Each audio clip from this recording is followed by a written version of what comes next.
जैसे मैंने पिछली वीडियोस में भी बताया अपने इस यूट्यूब चैनल पे कि मेरा बैकग्राउंड कॉमर्स से है, लेकिन मेरा मानना है कि जीवन में सीखने के 3 स्तंभ होते हैं। बहुत ज़्यादा पढ़ना, बहुत ज़्यादा देखना और बहुत ज़्यादा सुनना। अगर हम अपने हृदय को प्रशिक्षित करते हैं तो हम बौद्धिक क्रियाएं भी बहुत अच्छी कर सकते हैं। और साहित्य वो करिश्मा है, वो जादू है जो एक व्यक्ति को इंसान बनाता है, उसको इंसानियत से परिचित कराता है, जिससे वो समाज में एक बहुत अच्छे तरीके से अपनी कोर कॉम्पिटेंस को एक्सप्लॉइट करते हुए, अपने कोर कॉम्पिटेंस को निखारते हुए समाज में योगदान दे सकता है। मेरे फेवरेट कवि तो बहुत से हैं जो मैं आगे जाकर भी आपको जिनकी चुनिंदा कविताएं सुनाती रहूंगी, लेकिन आज मैं आपको स्वर्गीय प्रधानमंत्री श्री अटल बिहारी वाजपेयी द्वारा लिखित एक कविता सुना रही हूँ, जो मैंने उनकी पुस्तक मेरी 91 कविताओं से ली है। यह कविता बहुत अच्छा संदेश देती है इस जीवन को जीने में, खुशी से जीने में और समझने में। आइए सुनते हैं कविता।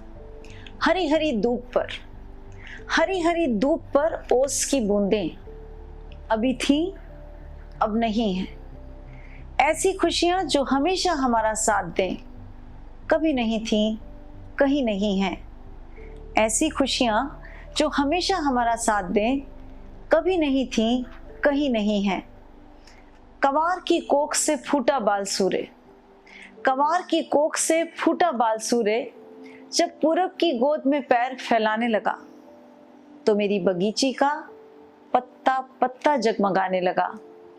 मैं उगते सूर्य को नमस्कार करूं, मैं उगते सूर्य को नमस्कार करूं, या ताप से भाप बनी ओस की बूंदों को ढूंढूं।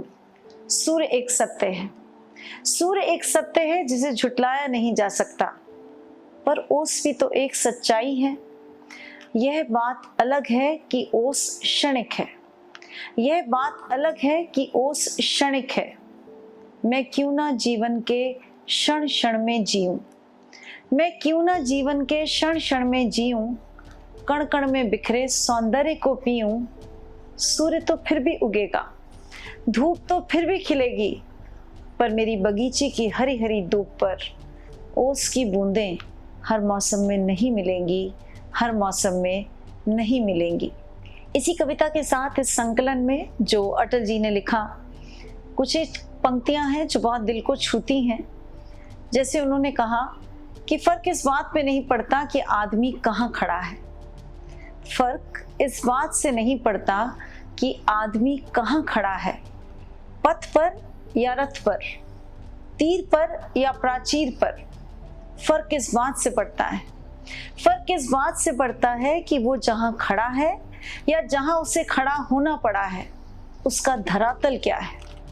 फर्क इस बात से पड़ता है कि वो जहाँ खड़ा है या जहाँ उसे खड़ा होना पड़ा है उसका धरातल क्या है।